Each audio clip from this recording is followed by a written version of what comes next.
Y Él quiere ver dónde está tu corazón. ¿Ok? ¿Está claro eso? Amén. Vamos a dejar con nosotros Pastor Elío Rebollo. Un aplauso. Me encanta la risa de Pastor Elío. Es que yo me gozo.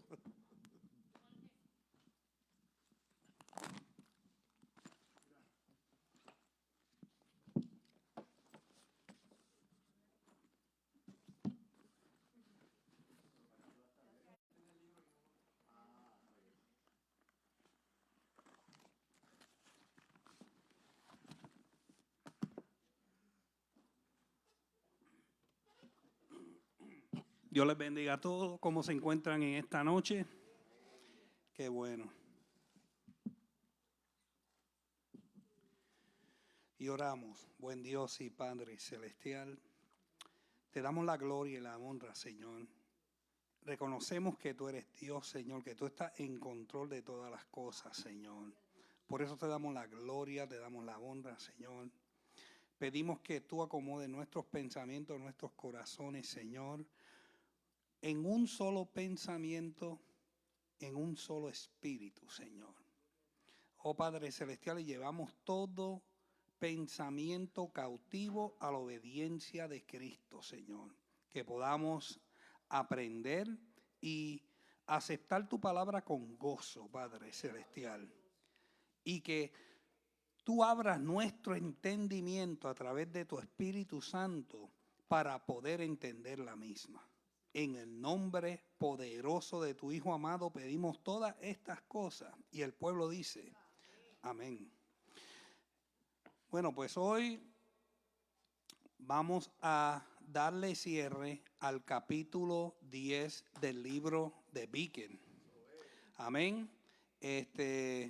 Los que quieren saber, llevamos 11 reflexiones. Esta reflexión va a ser la número 12. Pues va a hacer falta una reflexión más. ¿Por qué son 11? Porque 2 capítulos los dividimos en 2. Pues, al menos que el pastor no quiera contar el capítulo, dos reflexiones por un capítulo. Porque ya llevamos 11 reflexiones. Porque hay 2 capítulos que los dividimos en 2. Pues si los contamos hasta ahora son 11, con la reflexión del capítulo número 10 son 12. Esta reflexión que vamos a entregar ahora es la número 12. Pero acuérdense que son 10 capítulos.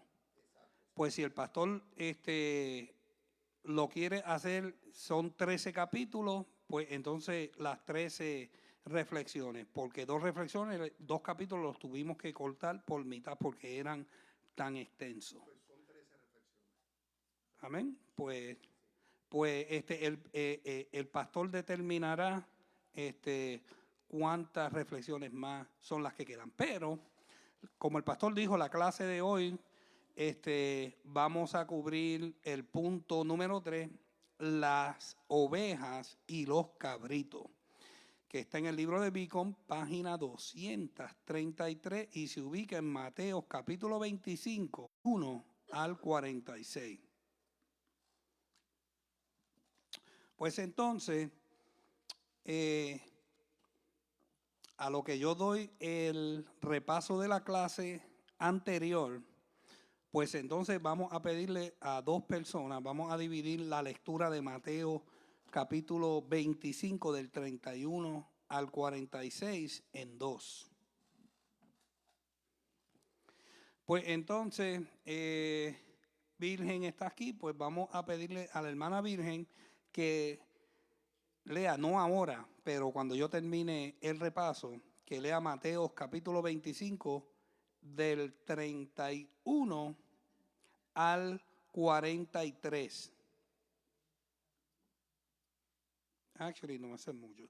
Del 31 al 38. Y después, del 39 al 45, si el pastor lo quiere terminar, pues vamos a darle la oportunidad al pastor que le gusta leer. Mira, Elio, Sari me está diciendo Uh-huh. que ella es tofoncita de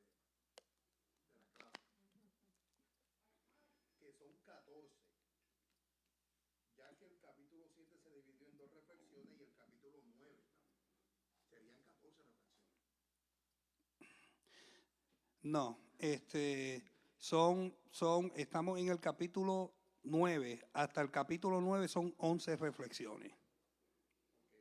Hasta el capítulo 9 son 11 reflexiones.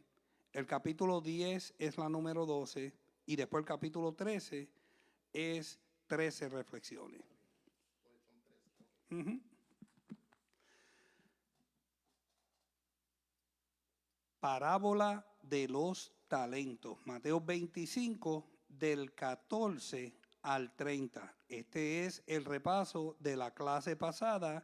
Y si usted presta atención al repaso, usted fácilmente puede hacer su reflexión.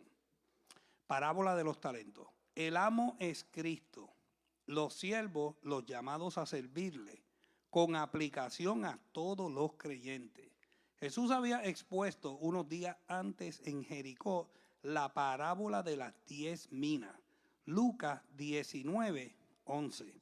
La parábola de las minas tenía a ilustrar la enseñanza que dones iguales, usados de manera desigual, reciben recompensa distinta. Mientras que la parábola de los talentos en Mateo 25, del 14 al 30, tiende a ilustrar la enseñanza complementaria de que dones desigualados con la misma fidelidad obtienen igual recompensa. Dos de los siervos negociaron bien con sus respectivos talentos, fueron diligentes y fieles. El tercer siervo cumplió mal. Cavó un hoyo en la tierra y escondió allí el talento por medio que se lo robaran. Después de mucho tiempo volvió el Señor y ajustó cuentas con ellos. La prueba de su servicio no era cuánto habían ganado, sino lo mucho que se habían esforzado. Cada uno había empleado su capacidad de manera plena y había ganado un 100%. Cuánto honor y cuánto servicio tiene el Señor en reserva para sus siervos buenos y fieles. Apocalipsis 22:3. Los admite como coherederos suyos. Romanos 8:17. Y entran en la eternidad de Dios como en su propio elemento. El tercer siervo no tuvo nada más que insultos y excusas para su Señor. Una opinión dura acerca de Dios provoca miedo y el miedo provoca egocentrismo y retraimiento. Génesis capítulo 3, versículo 10.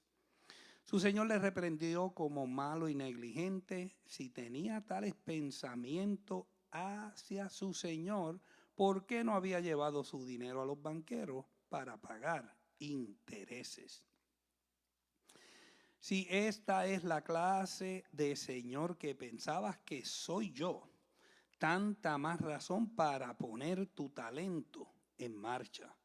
Tus palabras te condenan, no te excusan. Si este hombre hubiese ganado un talento con el que tenía, habría recibido la misma recompensa que los otros demás.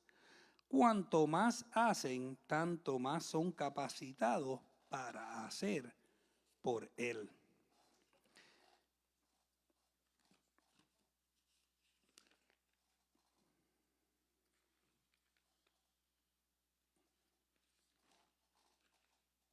Amén. Y yo creo que aquí podemos dejar la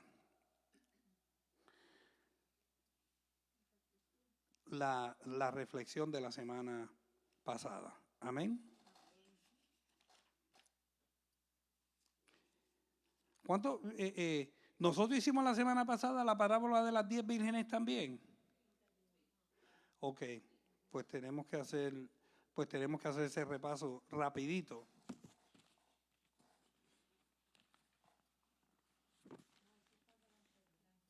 ¿O fue del anterior? Sí, lo que cubrimos fue una. Sí.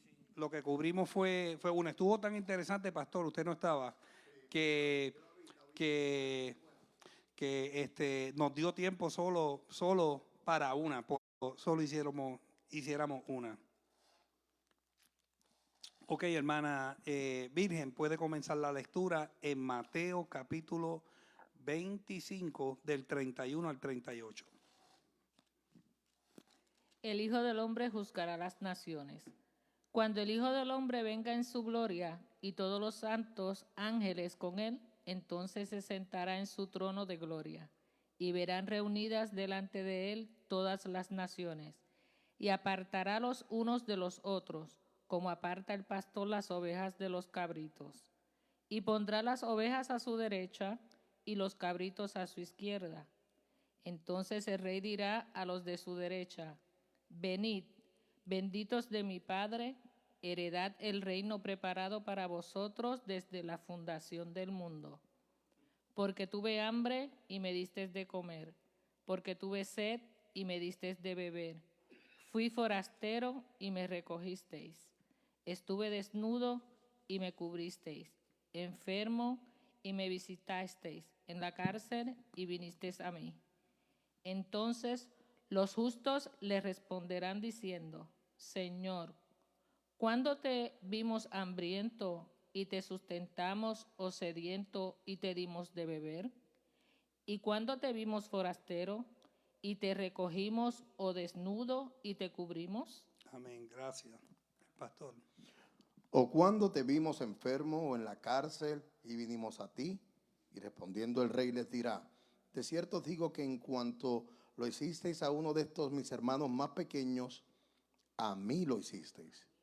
Entonces dirá también a los de izquierda, a los de la izquierda: apartaos de mí, malditos, al fuego eterno preparado para el diablo y sus ángeles. Es que yo le pongo énfasis a esa palabrita. Porque tuve hambre y no me disteis de comer, tuve sed y no me disteis de beber, fui forastero y no me recogisteis, estuve desnudo y no me cubristeis, enfermo y en la cárcel y no me visitasteis. Le responderán diciendo: Señor, ¿cuándo te vimos hambriento, sediento, forastero, desnudo, enfermo o en la cárcel y no te servimos?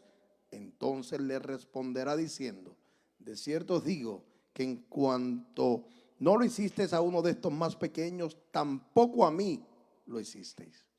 E irán estos al castigo eterno y los justos a la vida eterna. Gloria a Dios.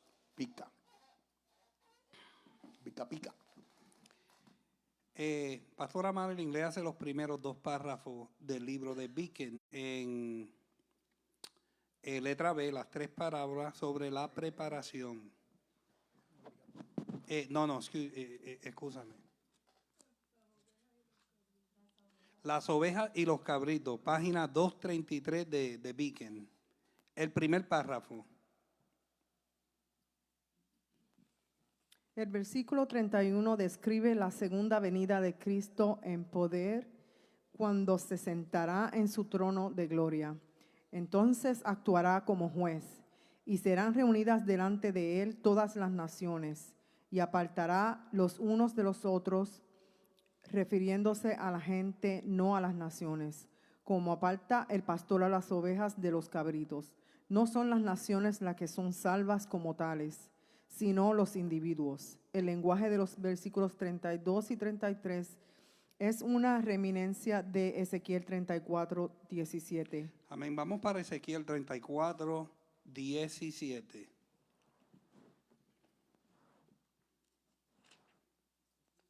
Ezequiel 34, 17.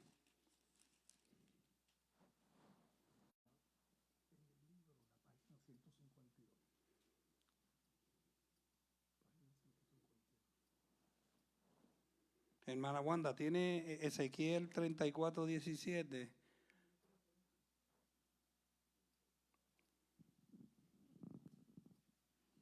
Mas en cuanto a vosotros, ovejas mías, así ha dicho Jehová el Señor: he aquí yo juzgo entre ovejas y ovejas, entre carneros y muchos cabríos y machos cabríos. Sigue, sigue, que está buena esta lectura.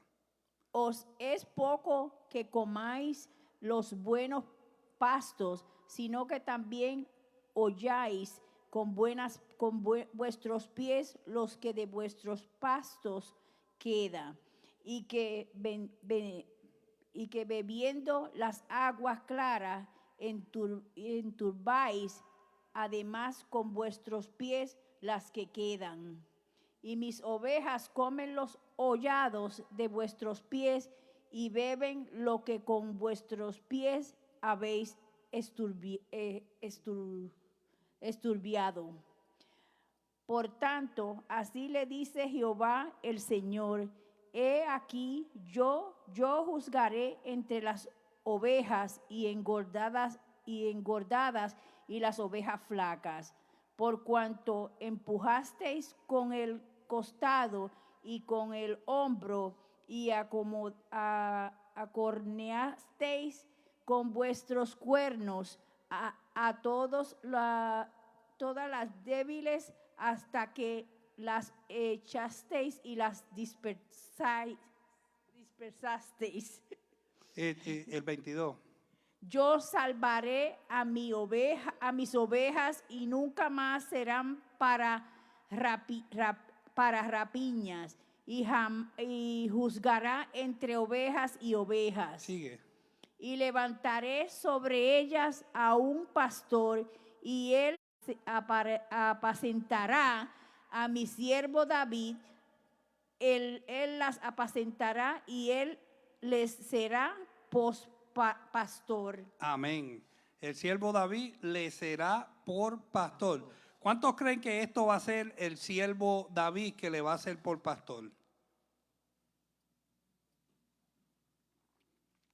¿Cuántos creen que el siervo David va a ser por pastor a las ovejas que han sido maltratadas de Israel? ¿Cuántos creen? La palabra dice que va a ser David. ¿Cuántos creen que va a ser David? Ok, muéstrenme por las manos. ¿Quién cree que va a ser David? No quiero los pastores ahora mismo. No, es una buena pregunta. Porque quiero poner a los estudiantes a pensar. ¿Va a ser David o quién va a ser? ¿Quién va a ser, Freddy? Va a ser Jesús. ¿Por qué Jesús? Los pastores, por favor. ¿Por qué va a ser Jesús? Mire, esto lo hemos estudiado. En la clase de Yaroli lo hemos estudiado y aquí lo hemos estudiado. ¿De dónde va a salir el Mesías? ¿De dónde? ¿Del linaje de quién? El micrófono, por favor.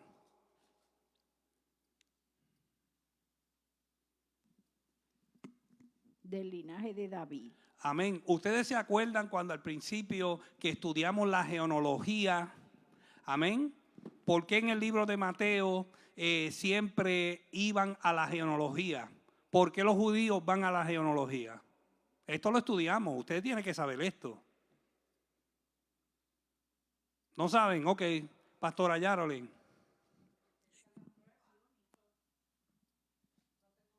la pruba de lo profetizado. Número uno. Número dos, Jesús se sentará en trono. Jesús se sentará en trono. Porque Jesús describe como hijo de, porque ese acto llama como el hijo del hombre. El hijo del hombre porque viene del linaje de David. Número dos, él cuando vendrá en gloria viene a juzgar. Se sentará en su trono porque fue profetizado. Valga la redundancia, por los profetas. Y viene del linaje de David porque de ahí fue profetizado que saldrá el libertador. Pastora Yarolin. Sí. Sí, y eso, a eso vamos. A eso vamos, pero quiero saber dónde están los estudiantes. Cuando yo hago una pregunta, no es para que se frise, porque yo lo que quiero es todo el material que hemos cubierto, yo lo que quiero es que Amén. usted lo saque porque Amén, usted ya amén. está depositado ahí. Así es, así es. Y que pierda el miedo del frío olímpico. Amén. So, cuando usted tire una contestación, no se intimide, porque aquí no estamos para apuntar dedo, aquí estamos para llevarlo a donde sabemos que usted debería de estar. Amén. Así que el juicio de las naciones que ha de ser distinguido del tribunal de Cristo y del juicio ante el gran trono blanco. El tribunal de Cristo, que es un tiempo de examen y recompensa solo para los creyentes, tiene lugar después. Tratamientos, Romanos 14, 10, Primera de Corintios 3, del 11 al 15, Segunda de Corintios 5, del 9 al 10. El juicio ante el gran trono blanco tiene lugar en la eternidad después del milenio. Los malvados muertos serán juzgados y echados al lago de fuego. Apocalipsis 20, del 11 al 15. El juicio de las naciones o gentiles tiene lugar en la tierra después que Cristo viene a reinar. Eso está en el verso 21 de Mateo 25, verso 31 de Mateo 25 que acabamos de leer. Es correcto identificarlo con Joel capítulo 3. El emplazamiento es el valle de Josafat, fuera de Jerusalén. 3:2. Las naciones serán juzgadas según el tratamiento que hayan aplicado a los hermanos judíos de Cristo durante la gran tribulación. Vamos para el libro de Joel, capítulo 3, versículo 1 y 2.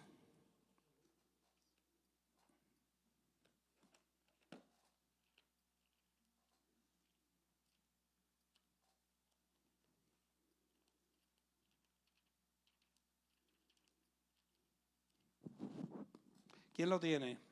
Yo lo tengo, porque he aquí que en aquellos días, en aquel tiempo en que haré volver la cautividad de Judá y de Jerusalén, reuniré a todas las naciones y las haré descender al valle de Josafat, y allí entraré en juicio con ellas a causa de mi pueblo y de Israel. Esparcieron entre las naciones y repartieron mi tierra. Amén. Ahora léete el 12 y 14.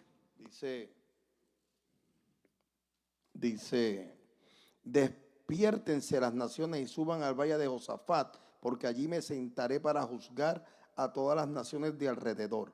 Echad la hoz, porque la mies está ya madura. Venid, descended, porque el lagar está lleno, rebosan las cubas, porque mucha es la maldad de ellos. El 14.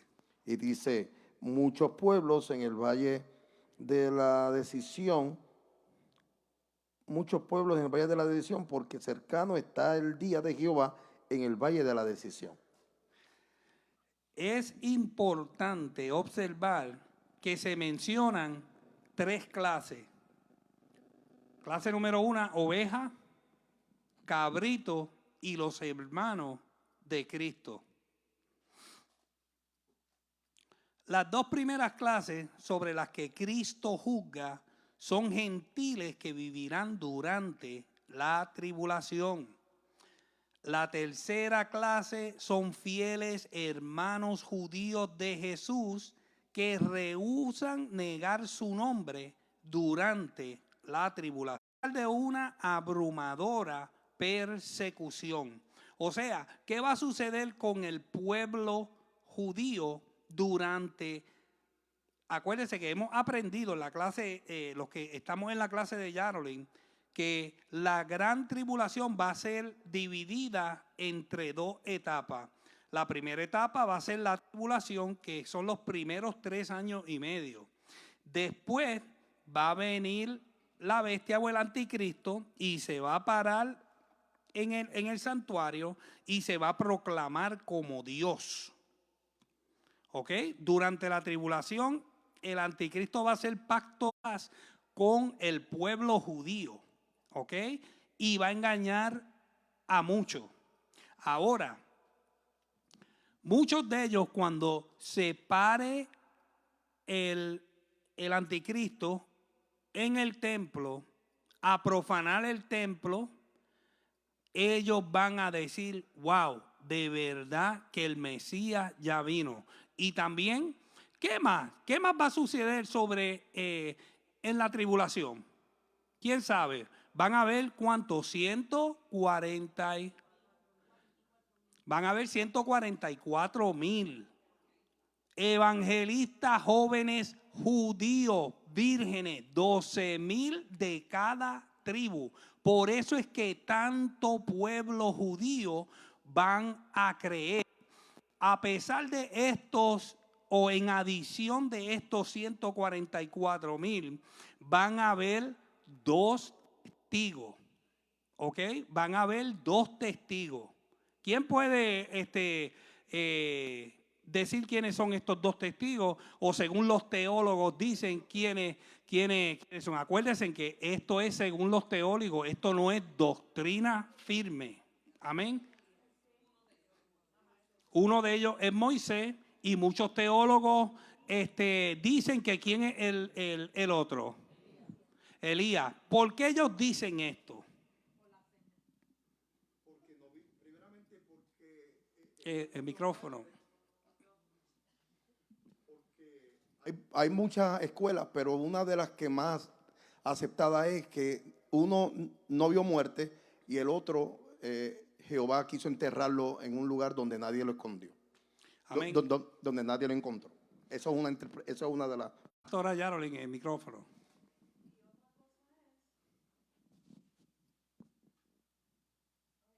Y otra cosa es las señales que esos 2 testigos van a hacer durante ese tiempo que estén evangelizando. Fueron las mismas señales que Moisés hizo con el pueblo cuando salían del Éxodo y cuando Elías también oró fuego del cielo. Exactamente. Amén. O sea, Moisés representando la ley, ¿ok? Cuando apareció en el monte de la transfiguración, Moisés, ¿cuántos se acuerdan del monte de la transfiguración? Moisés representando la ley, Elías representando los profetas, y entonces Elías, también muchos teólogos lo ponen como el pastor dijo, como no vio muerte, pues muchos teólogos piensan que Elías puede representar simbólicamente a los santos de esos días. Sabe también que otro punto que concuerda con lo que usted está diciendo y también lo que dice Yaro, es que como esta gente hicieron muchos milagros, fueron testigos visuales de los milagros, esto para el pueblo de Israel es muy relevante. Hay una escuela que dice que Enoc puede también ser testigo porque no vio muerte. Así que esto lo que queremos que el pueblo entienda es que esto no es doctrina, esto básicamente es especulación de teólogo. Y individuo que piensa liberalmente, usted puede afinarse a una opinión teológica o a otra. Amén. Lo que no cambia es lo que está plasmado en la palabra, ¿ok? Y eso es lo más importante, que usted, si se lleva algo de aquí, no se deje llevar por lo que el pastor Helio dijo. Usted compare lo que el pastor Helio enseñó hoy fíltralo a través, como dice el pastor Luis, a través del lente de la palabra. Por eso es que es tan importante que conozcamos la palabra. ¿Para qué? Para que no seamos engañados. Amén. Vamos a seguir.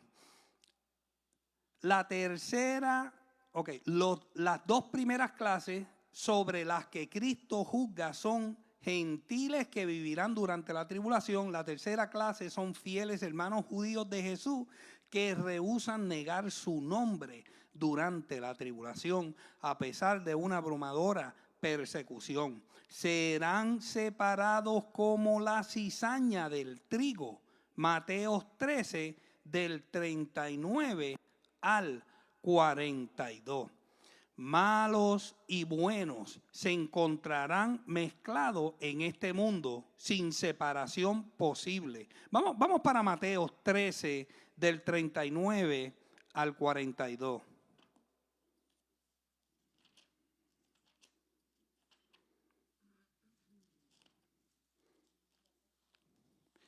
Y esta parábola, muchos predicadores la usamos para este tiempo, porque la palabra de Dios es viva y es eficaz y la podemos utilizar de esa manera, pero esta parábola es escatológica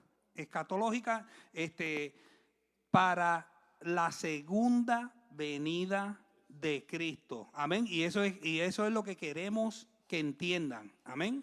Estamos en Mateo capítulo 13 del 39 al 42. Hermana Wendy, léalo.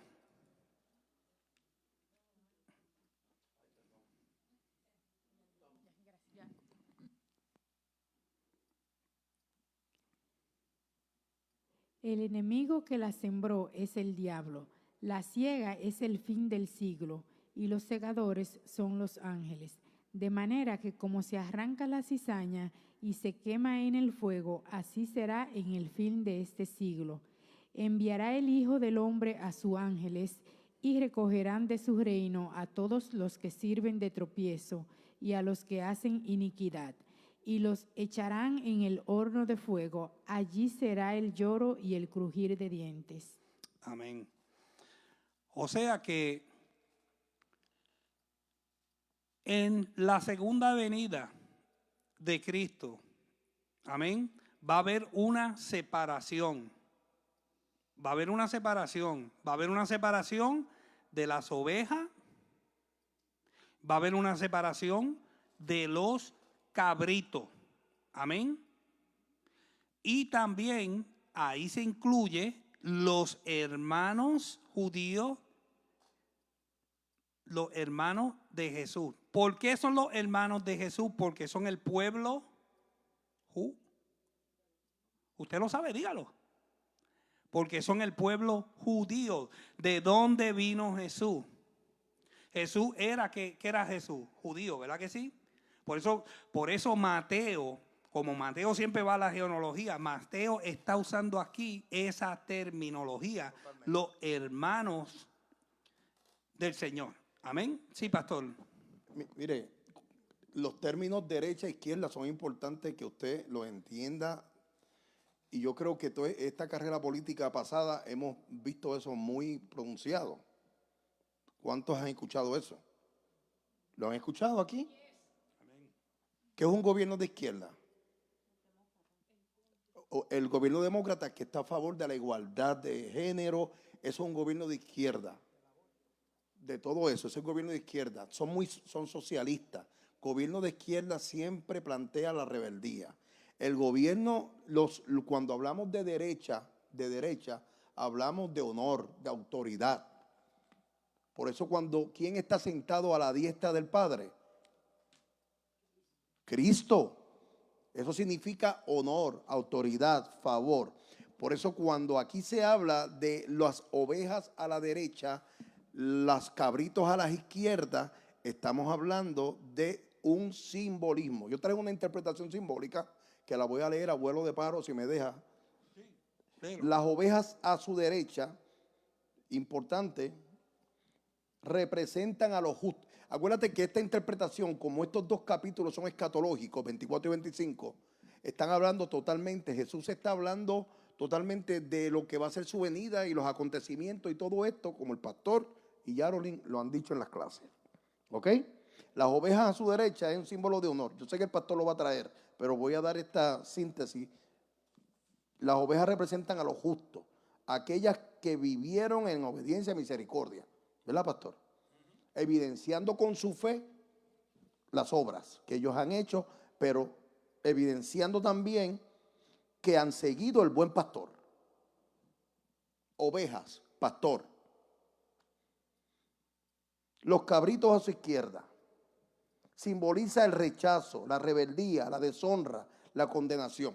Se puede interpretar este texto 31 al 33, se puede interpretar de dos maneras. Se puede interpretar que Jesús va a hacer cambio, claramente como viene con brazos de justicia, viene con los ángeles literalmente. Viene con los ángeles. O sea que lo que viene aquí no viene ya con su avena. No viene manso y humilde. Aquí no viene manso y humilde. O sea, en humildad en cuanto a que no van a hacer un pesebre. Aquí viene a repartir y a hacer la justicia. Se acabó. Váyanse ustedes para allá. Y los de la derecha, que son las ovejas, van para tú sabes para dónde. Amén, gracias, pastor. Serán separados como la cizaña del trigo, malos y buenos se encontrarán mezclados en este mundo, sin separación posible, pues de otro modo todos serían aquí arrancados.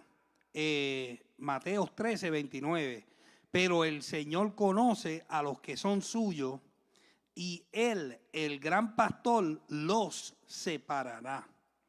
Bien son comparados a la oveja los que son buenos, pues la oveja es naturalmente mansa, inocente, dócil, paciente, mientras que los malos son comparables a las cabras, indóciles y rebeldes. Como puede observarse, cuando se las ata, siempre tiran a soltarse. De ahí el proverbio, la cabra siempre tira al monte. Y la palabra capricho procede del latín capra, que equivale a cabra. Ovejas y cabras pueden pastar juntas durante todo el día, pero hay que recogerlas de noche en diferentes corrales. Cristo pone a las ovejas a su derecha en el puesto de honor. Hebreos 10, 12. Vamos para Hebreos 10, 12.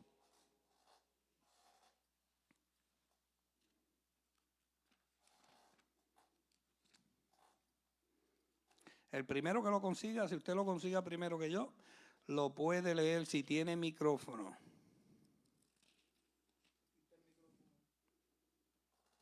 ¿Alguien lo tiene? Pues nadie lo tiene, pues yo lo leo. 10, 12. ¿Dónde estoy? Pero Cristo, habiendo ofrecido una vez para siempre un solo sacrificio por los pecados, se ha sentado a la diestra de Dios, o sea, en puesto de honor, y a los cabritos a su izquierda al terrible juicio. Mire, esta parábola es totalmente escatológica para la segunda venida de Cristo, pero como la palabra es viva, amén, usted puede leer esta parábola escatológicamente estudiando, pero también la puede utilizar hoy en día también, porque en la iglesia hay trigo y hay cizaña. En la iglesia hay cabritos y hay ovejas. Entonces, ¿qué es lo que sucede si usted, ¿cuántos saben alguito de campo, de agricultura y eso? Un poquito. Pues, si usted tiene una matita de trigo y la cizaña le crece alrededor y usted trata de arrancar esa cizaña, ¿qué puede suceder con el trigo o con la mata buena? La va a arrancar y también la puedes secar o le puedes maltratar la raíz. Lo que yo hago en mi casa de Lancaster por allá arriba, yo lo que hago en vez de arrancarla total, yo la corto por encima. Entonces es más brega porque ya después cuando voy 2 semanas o 3 semanas, ya la dichosa hierba mala ya está enrollándose otra vez. Pero tengo que dejarla porque si no me daña las matas buenas. Amén. Y tú sabes que, Elio, como tú dijiste, y es claro, la interpretación que el Espíritu Santo, como deidad en tu corazón pueda darle a esta escritura, cabe para cualquier lado. O sea, escatológica, porque obviamente Jesús está hablando acerca de varias cosas que Él nos quiere enseñar. Nos quiere enseñar a nosotros hoy en día que hay trigo y hay cizaña. Que no todo el que dice Señor, Señor entrará al reino de los cielos. Que uno estará, que estarán dos dormidos, durmiendo, uno será tomado y el otro será dejado. Que estarán dos en el campo, uno será tomado y el otro será dejado. O sea que es posible que usted pueda interpretar esto hoy en día, los pastores mismos, que estamos trabajando con gente rebelde. Tú sabes, ese tipo de rebeldía esos son los de izquierda, que nunca quieren hacer lo correcto, que tú los dices, les llamas, vengan, y no vienen. O sea, esas son la gente de izquierda. ¿Ves? O sea, no podemos disfrazarlo. Estas son cosas que no se pueden disfrazar. También el juicio de las naciones, aquí Jesús está hablando totalmente también a un término para el pueblo de Israel. Entiendan esto, o sea, esta palabra es una palabra contundente. Cuando le habla más adelante, el pastor lo va a decir, porque estuve enfermo, no me visitaste, estuve en la cárcel. ¿No? ¿Sabe? Es un simbolismo que nos está dando el Señor a que nosotros hagamos lo correcto. Estemos en el lugar de honor, que hagamos lo correcto ante Dios para que podamos heredar el reino de los cielos. Amén. Excelente, pastor. Luis Fuentes, léete el próximo párrafo.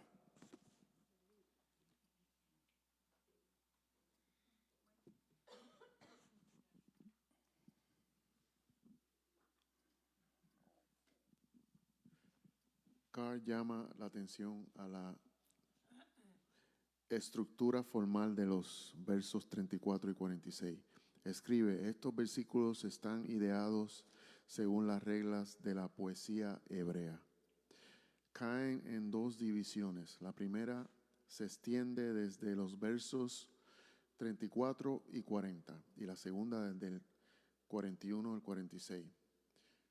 Nótese que el 34 es paralelo al 41, 35 y el 36. Lo son al 42 y 43, al 37 y al 39. Con el 34 y el 40 responde al 45.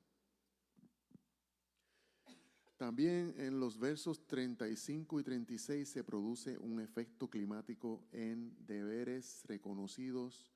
Los últimos tres son actos voluntarios o de amor abnegado. Amén, gracias, hermano Luis. La gloria que les brinda. La riqueza de esta herencia. Un reino, lo cual es considerado en la tercera como la posesión más valiosa y honorable. Muchos que aquí habrán sido mendigos y prisioneros heredarán entonces un reino que ha sido preparado a vuestro nombre, preparado desde la fundación del mundo. Efesios 1:4. Es Dios quien nos constituye herederos del cielo, el adoptarnos por hijos. Romanos 8:17. La razón por la que les invita a tomar posesión del reino, o sea, a las ovejas. ¿Usted cree que los cabritos van a entrar en el reino? No. Le alimentaron cuando tenía hambre y le dieron de beber cuando tuvo sed. Le acogieron cuando fue forastero.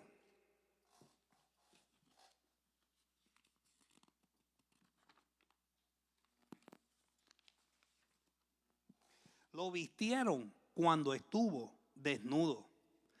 Le visitaron cuando estuvo enfermo y acudieron a él cuando estaba en la cárcel. ¿Cuántos han ido a visitar los presos? ¿Verdad?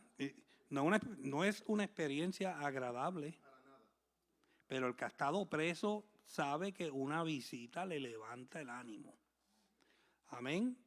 El que ha estado preso. Yo estuve preso 3 o 4 días y it wasn't my thing. Pero el papá mío estuvo preso 14 años en una máxima. Y eso duele, eso pica. Cuando los hijos no van a verlo. Y cuando los familiares no van a verlo. Los que están enfermos también necesitan que lo visiten.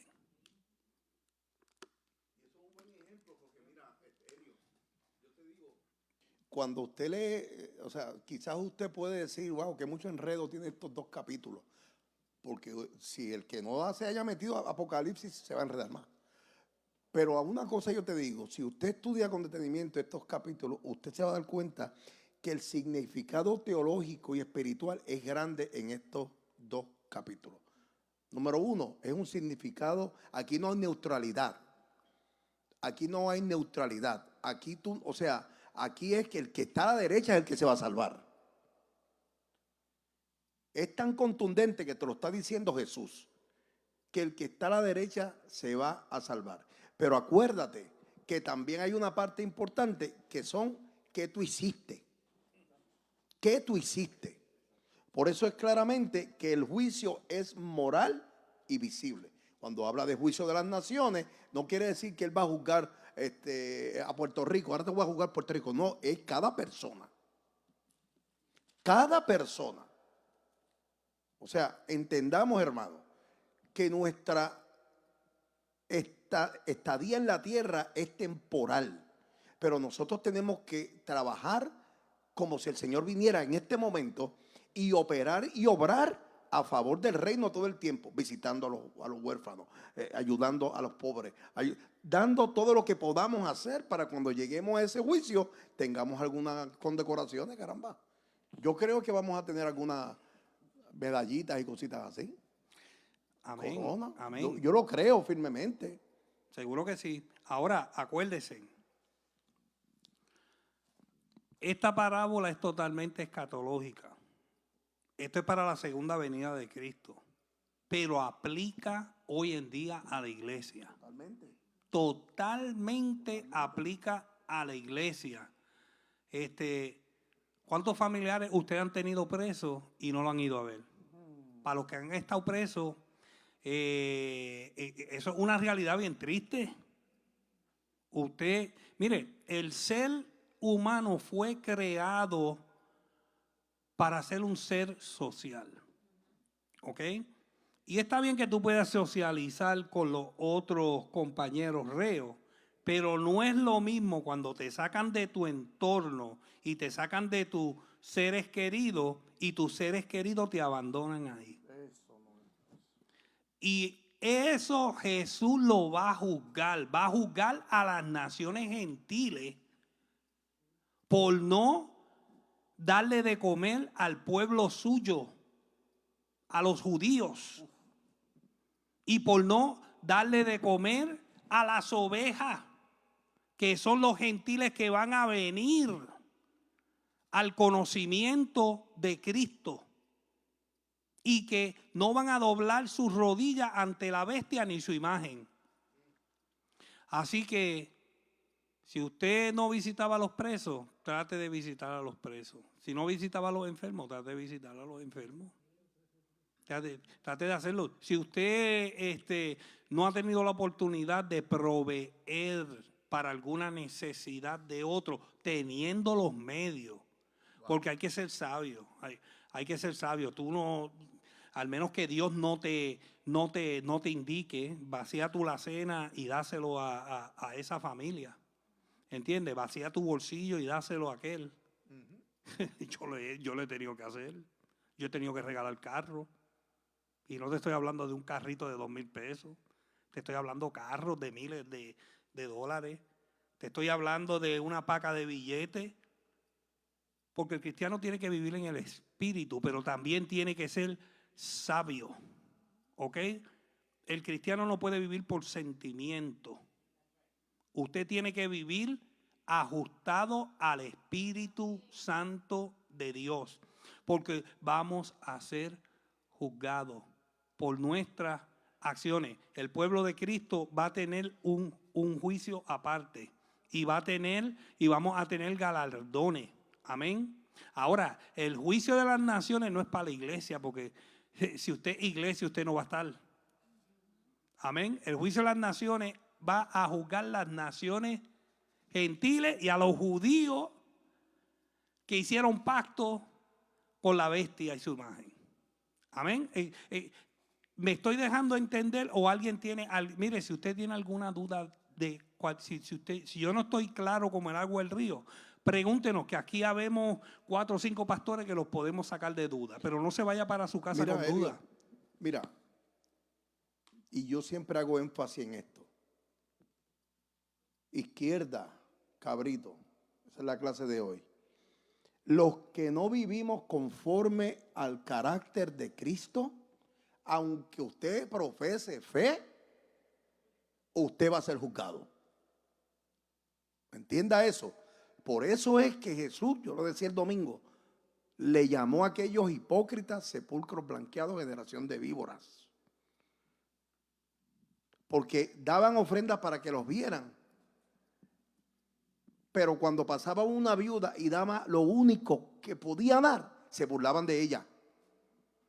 Esos serán juzgados, esos son cabritos, esos son de izquierda, que van a la iglesia, al templo para juzgar. ¿Ok? Entienda eso. Métase eso en su cabeza, en su corazón.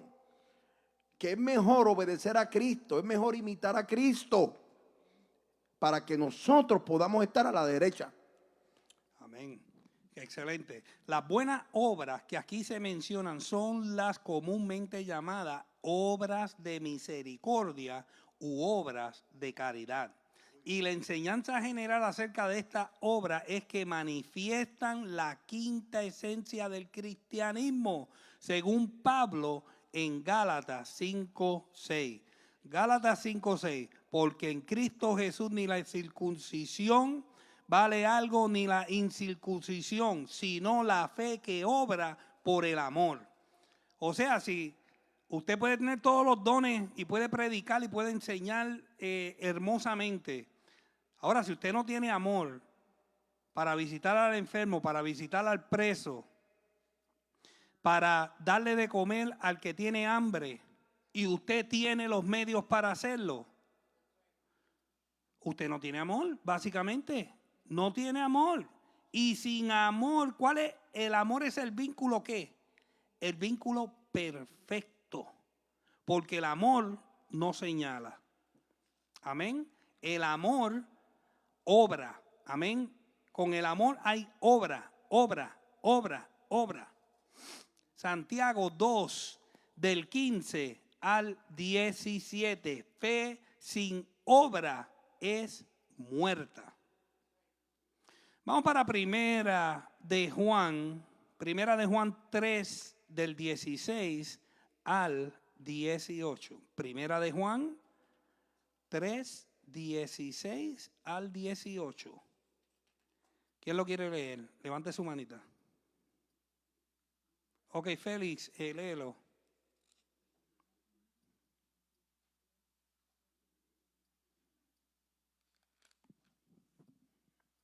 En esto conocemos el amor en que Él puso su vida por nosotros. También nosotros debemos poner nuestras vidas por los hermanos. Pero el que tiene bienes de este mundo y ve a su hermano tener necesidad y cierra contra él su cariño, Su corazón. ¿cómo mora el amor de Dios en él?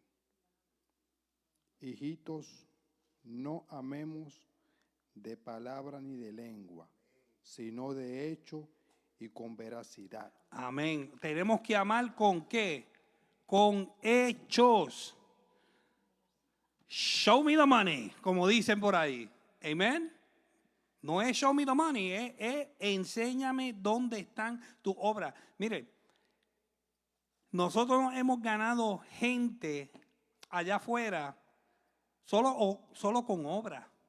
¿Por qué? Porque si no creen en tu palabra, que crean por tus obras y quieran lo que tú tienes.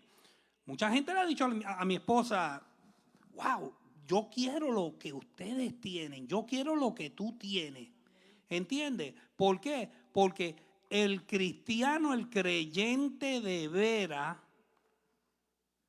no es por lo que tú te pones. El brillo del Espíritu se refleja y esa luz de Cristo, el mundo tiene que verla. Eso. Tiene que verla. ¿Por qué? Porque tú puedes aparentar aquí en estas cuatro paredes que tú eres más santo que el santurrón. ¿Entiendes? Pero cuando tú sales de estas cuatro paredes, Eso es. tus vecinos ven la luz de Cristo, los compañeros de trabajo ven la luz de Cristo, los compañeros en la universidad ven la luz de Cristo, tus familiares ven la luz de Cristo. Amén. Esto es comida hacia tu conciencia y hacia tu espíritu. Sí, pastor. Sí, recalco, las buenas obras no son causa para que tú te salves, Y eso lo vamos a ocurrir. pero es evidencia que vivimos una fe viva. Yes. Cuando tú haces buenas obras es porque tú tienes una fe viva. ¿Ok? No creas que, o sea, que tú haciendo obras te salva, pero es una evidencia que tú estás demostrando que imitas a Cristo. Porque, ¿qué fue lo que vino a hacer Él? A hacer eso mismo. Amén. A dejar su trono de gloria para servir, para lavarle los pies a los discípulos, pies callosos, llenos de pus. Y se los lavó. Y se humilló hasta los sumos. ¿Y a dónde fue a morir? Muerte de cruz, que era lo más denigrante. ¿Ok? O sea, tenemos que tener, las buenas obras no me salvan, pero me dan evidencia de que yo vivo en Cristo Jesús. Excelente. A esto los justos, las ovejas profesan ignorancia de haber jamás mostrado tal bondad al rey. Acuérdense, ellos preguntan, ¿y cuándo te vimos desnudo? ¿Cuándo te vimos hambriento? ¿Cuándo te vimos en la cárcel? Ni siquiera había estado en la tierra la generación de haber jamás mostrado tal bondad al rey. Ni siquiera había estado en la tierra en la generación de ellos. Él les explica que al actuar bondadosamente para con uno de estos mis hermanos más pequeños, lo habían hecho con él. Jesús deja claro que nuestro trato hacia los demás, especialmente hacia los más vulnerables, es un reflejo directo de nuestra relación con él.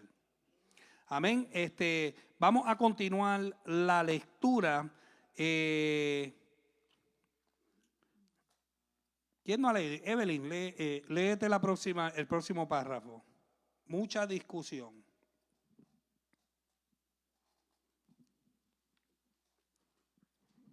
Mucha discusión se ha suscitado sobre el sentido de las palabras, mis hermanos.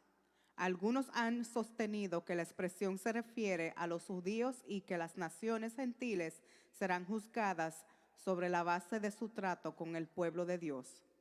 Es mejor creer que por su encarnación y su amor compasivo por todos los hombres. Cristo se refiere a la humanidad que sufre como a mis hermanos, en su énfasis sobre el separatismo.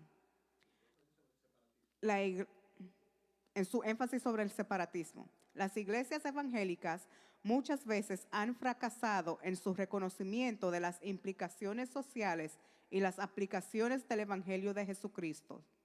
Las obras de misericordia no solo son la base de las recompensas eternas, sino también de los castigos. Pero, ¿puede un hombre leer las palabras de Jesús y creer que un cristiano puede estar despreocupado e inactivo cuando sus semejantes están en necesidad? Amén, hasta ahí.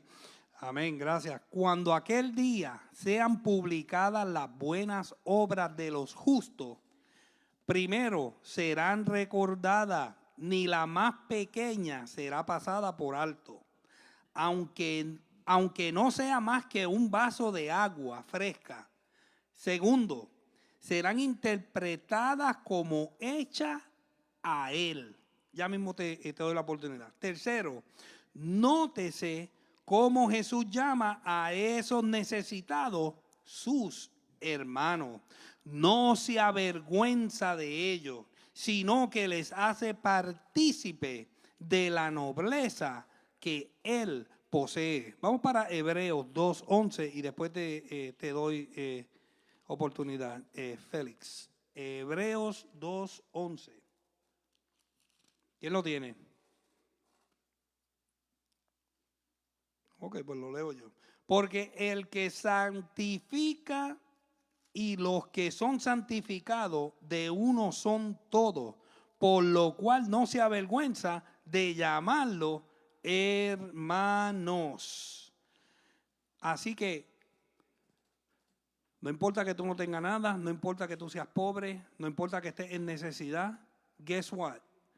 Cristo jamás se avergüenza de ti, y nosotros como pueblo de Dios no podemos subestimar a nadie, porque Dios te ha bendecido y te ha puesto en una posición, estatus social bien. Tú no puedes de mirar de reojo al hermanito que está más necesitado que tú, o al hermanito que tiene un carro más humilde que tú. Amén. Porque Dios va a juzgar eso. Sí, Félix. A ver si usted me puede especificar qué quiere decir el comentarista Bacon, que dice que las iglesias evangélicas han sido fracasadas. Muchas veces han fracasado en su reconocimiento de las implicaciones sociales y las aplicaciones del evangelio de Jesucristo. Las obras Yo te puedo dar una opinión acerca Las de obras de eso. misericordia no solo son la base de la recompensa. Mira, sí, pastor, dale. Y Sí, después le o doy sea, yo estoy de acuerdo con Beacon en cuanto a esto. Acuérdate que Beacon hace comentarios que a lo mejor no podemos estar de acuerdo. No todos los comentaristas tú vas a decir amén, amén, amén. Pero sí, yo estoy de acuerdo con lo que Beacon está hablando, porque hay veces que las iglesias se han desviado del trabajo social que vino a hacer Jesús. ¿Dónde podemos ver el trabajo social de Jesús? Lucas 4. Que eso no se lo dio el rollo. Dice que el Espíritu hace alusión al profeta Isaías. El Espíritu de Dios está sobre mí por cuanto me ha ungido para darle ¿qué? Buenas nuevas a los pobres, a los que están quebrantados de corazón. Es un trabajo social, psicológico, es un trabajo espiritual. ¿Verdad, Félix? Y se supone que nosotros, la iglesia, imitemos eso. ¿Dónde han fallado?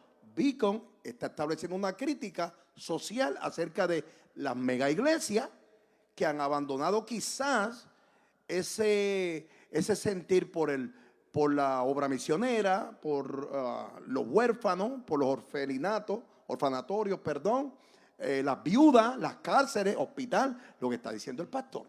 Ok, pero me imagino que no está generalizando ahí, ¿verdad que no? No, obviamente es una crítica, es una crítica. O sea, porque él no puede generalizar porque, o sea, nosotros como iglesia tan pequeña, nosotros ayudamos a otra iglesia, otros hermanos. O sea, es una crítica, es una crítica. Amén. File, tú lo puedes ver como un llamado a la conciencia, un Muy llamado bien. a concienciar de que es más que estar en cuatro paredes, que la iglesia tiene que salir afuera, porque afuera hay mucha necesidad. Sí, Pastor Ayaro.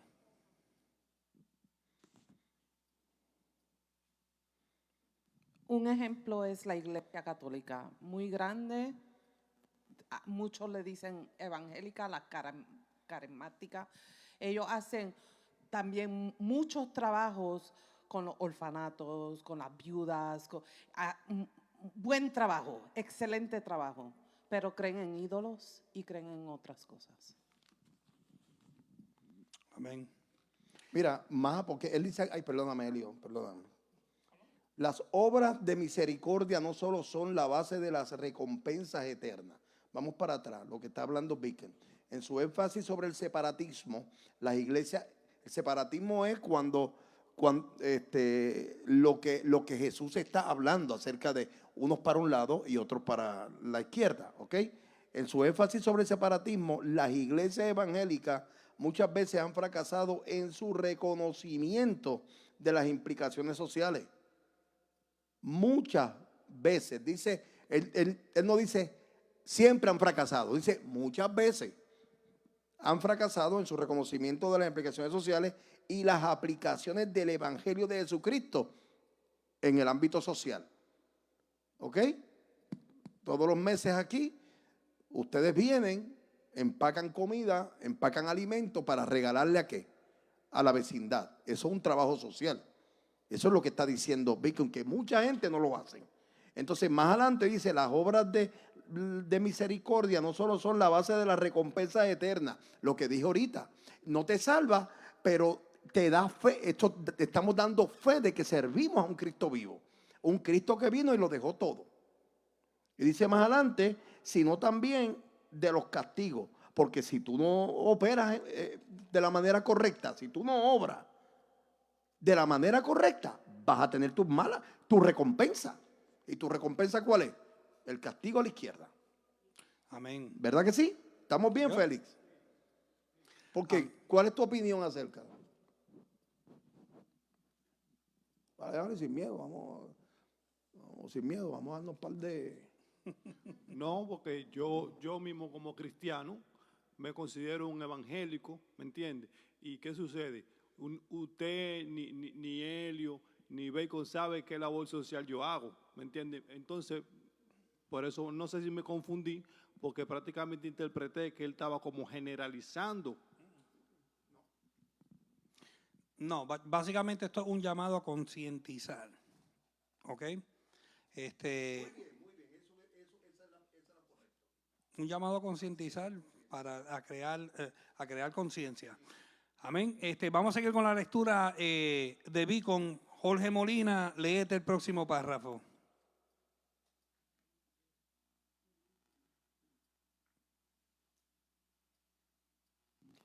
El último versículo de este capítulo tiene fuertes implicaciones teológicas.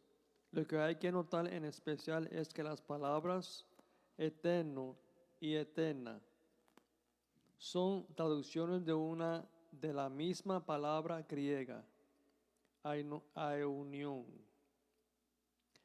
perteneciente a las edades. El castigo es tan eterno como la vida. El que cree en la bienaventuranza eterna también debe creer en las tinieblas eternas. Esta es la clara enseñanza de este pasaje. Sigue. Taskel ha hecho un buen trabajo al conocer los tres asuntos de este capítulo. ¿Perdón? Al conectar. Al conectar los tres asuntos de este capítulo.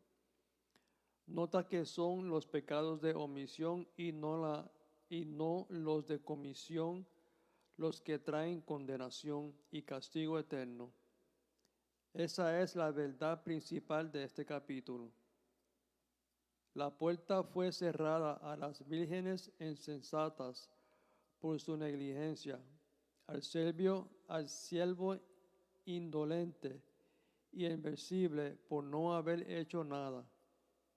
Y los que estaban a la izquierda fueron severamente castigados por descuidar las muchas oportunidades de demostrar la bondad que les había sido dada. Amén. Gracias. A los cabritos injustos se les ordena que se aparten de él al fuego eterno preparado para el diablo y sus ángeles, por cuanto dejaron de cuidarse de él durante el tiempo terrible de la angustia de Jacob. El infierno fue creado para los malos. Ok, la pastora dice no, ¿quién dice que sí? ¿El infierno fue creado para los malos? ¿Sí o no? No. ¿Para quién fue creado? No, pastores, por favor, no me contesten. Los demonios. ¿Y quién más? Sí, pero ¿para qué pájaro? Vamos a ponerlo así. ¿Para qué pájaro? El enemigo. Para Satanás, el diablo y sus ángeles. Y después, como los hombres han sido tan desobedientes y tan cabritos, pues entonces con mucho dolor en el alma van a ser arrojados en el tiempo del fin. Cuando ellos se excusen diciendo que nunca le habían visto. Espérate, quiero tocar otro punto. ¿Cuántos de los estudiantes saben lo que es la angustia de Jacob? La angustia de Jacob. ¿Nadie sabe? Ok, dale, Pastor Ayaro.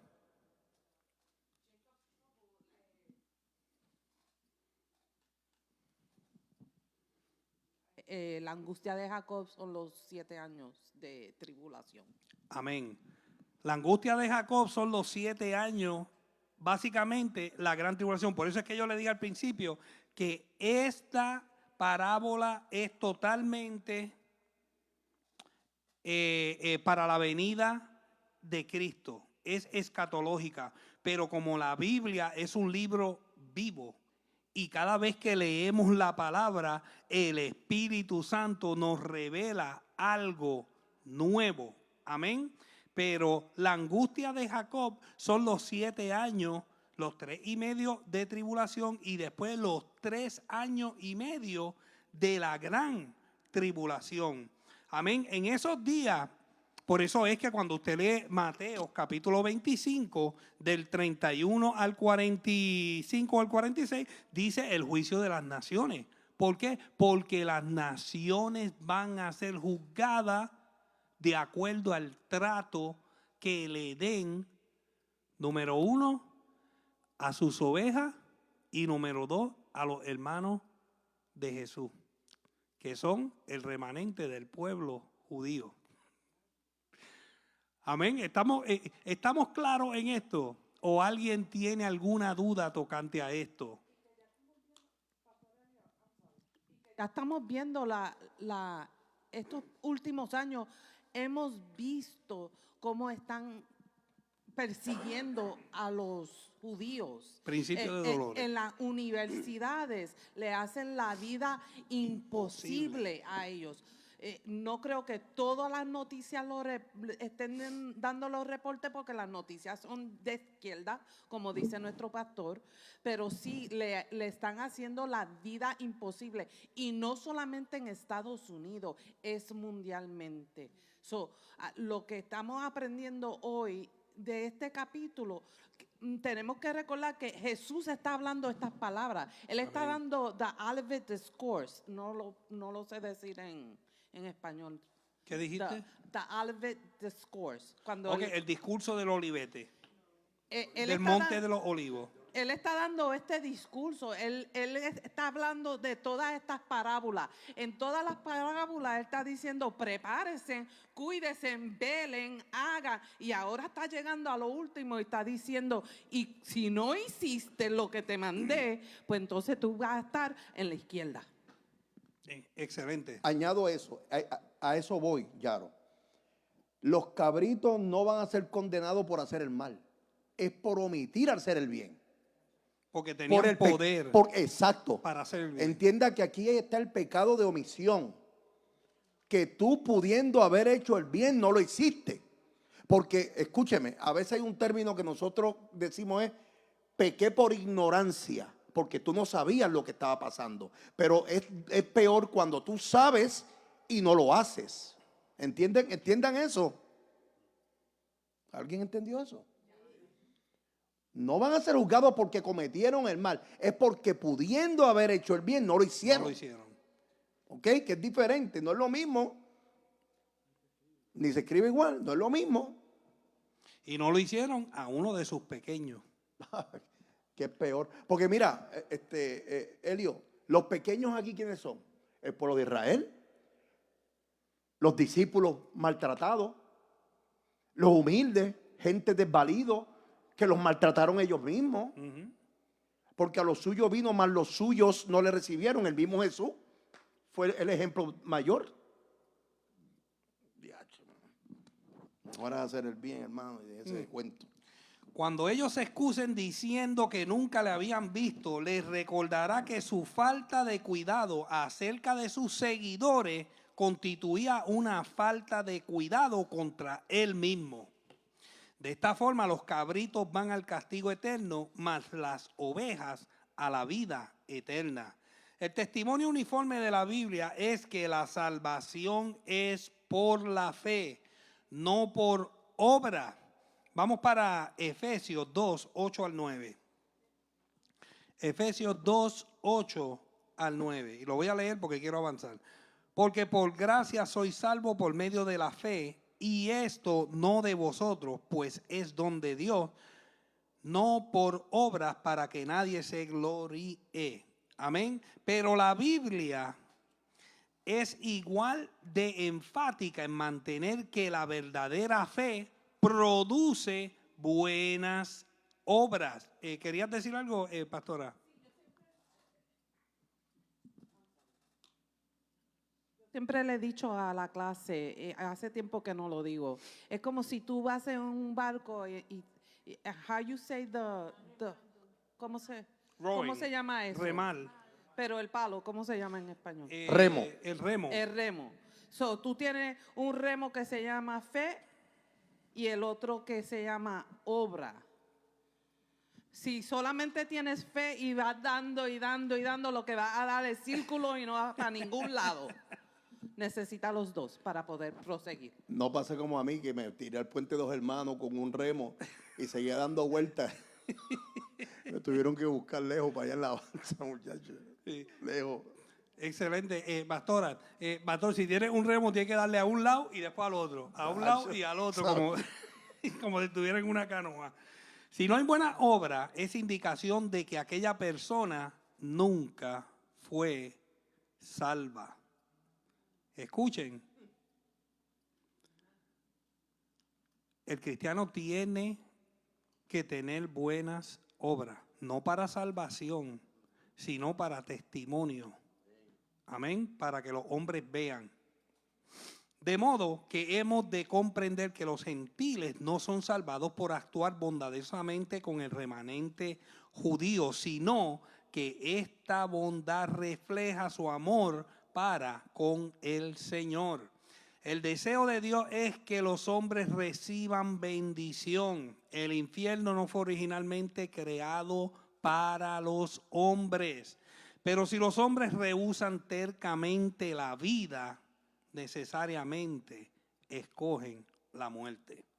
Jesús enseñó sobre la vida eterna y el infierno o castigo eterno. Por cuanto se usa la misma palabra eterno para describir ambas cosas. El cielo es eterno y el infierno es eterno. Si la palabra traducida, la misma palabra, es inconsecuente aceptar la una sin la otra. Si la palabra traducida eterno no significa que permanece para siempre, entonces no hay palabra en la lengua griega que pueda comunicar este significado. 1 Timoteos 1, 17.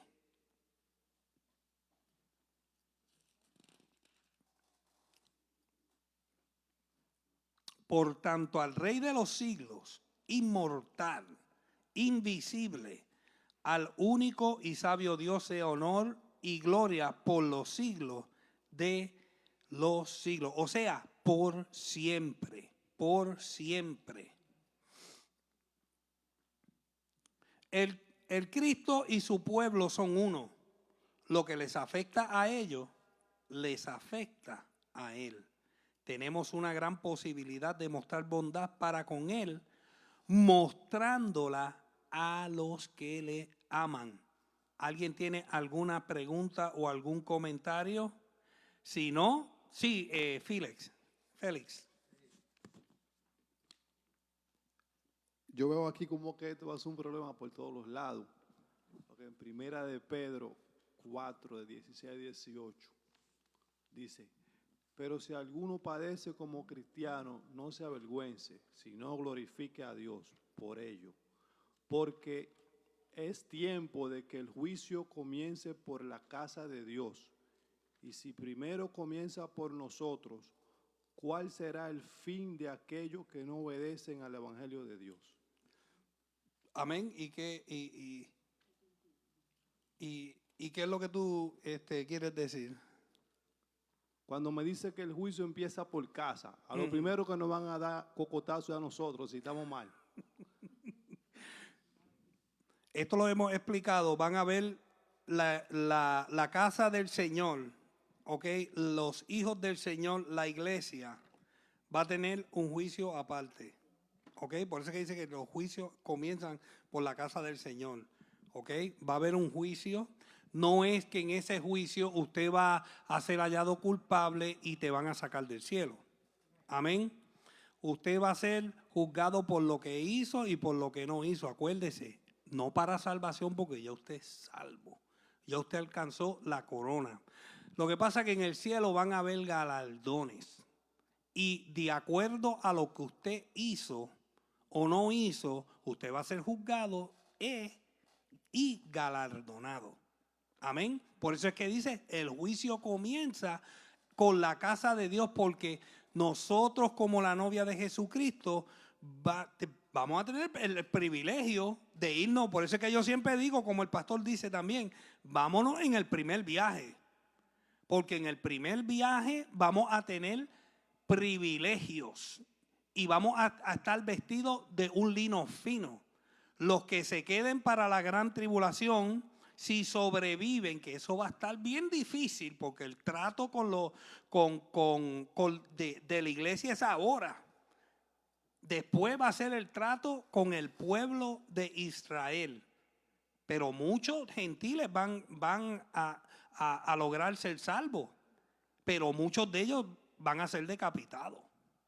Así que el juicio va a empezar por la casa del Señor. Sí,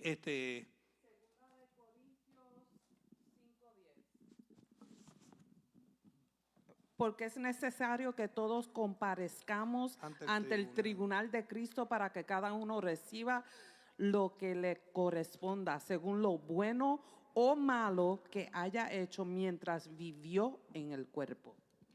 amén. Ese es El tribunal de Cristo. el tribunal de nosotros. Yep. Así que la iglesia no va a pasar por el juicio de las naciones, no va a pasar por el juicio del trono blanco. ¿Alguien está con algún tipo de duda o tiene algún comentario? Si usted tiene algún comentario o tiene alguna duda, antes que cerremos el capítulo 10, hable ahora, o si no, vea el video. Que el Señor le bendiga. Ustedes se merecen un aplauso porque hemos terminado el capítulo 10 de Beacon.